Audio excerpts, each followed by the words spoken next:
Alors du coup là on fait une petite aparté dans cette pièce là, donc la chambre 27 là où on est actuellement, parce que ça va bien en lien par rapport à l'histoire du lieu. Avant que ça soit un hôtel, c'était l'ELF Aquitaine qui a construit ces locaux, donc pour établir un peu leurs locaux de formation pour leur cadre. Ça a été fait en 89.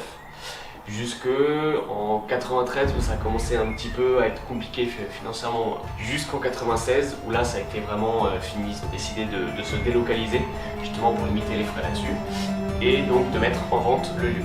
C'est, on va l'appeler Christian, voilà, pour pas donner son nom complet, qui a racheté le lieu en 2000 et pour justement le transformer en hôtel. Il a fait beaucoup de travaux et l'hôtel a ouvert le 2 janvier 2002.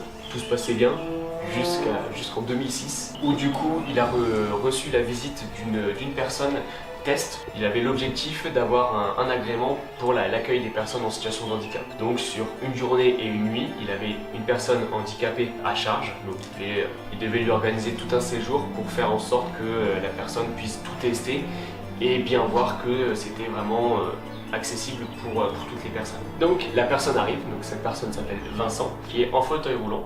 Donc voilà, il fait un petit peu le tour de l'hôtel, il lui montre sa chambre, cette chambre-là, et un petit peu tout ce qu'ils peuvent proposer. Et il décide vraiment de passer la journée avec lui pour faire vraiment le séjour modèle. Voilà, la journée se passe bien, ils font pas mal d'activités, ils testent un petit peu tout. Le soir, ils vont au restaurant, ils mangent ensemble. Et voilà, la soirée se passe très très bien. Et à la fin, Vincent propose à Christian de le rejoindre dans sa chambre, boire un dernier verre, puisqu'il a un alcool qui vient de Bretagne, de sa région, à lui faire goûter. Donc Christian se dit que voilà, faut vraiment qu'il fasse tout ce que Vincent veut pour être sûr d'avoir son agrément, donc il décide de le suivre. Il monte dans la chambre, voilà, il présente la bouteille, il commence à boire un petit peu. Et tout se passe bien jusqu'au moment où Christian commence à pas se sentir vraiment très très bien.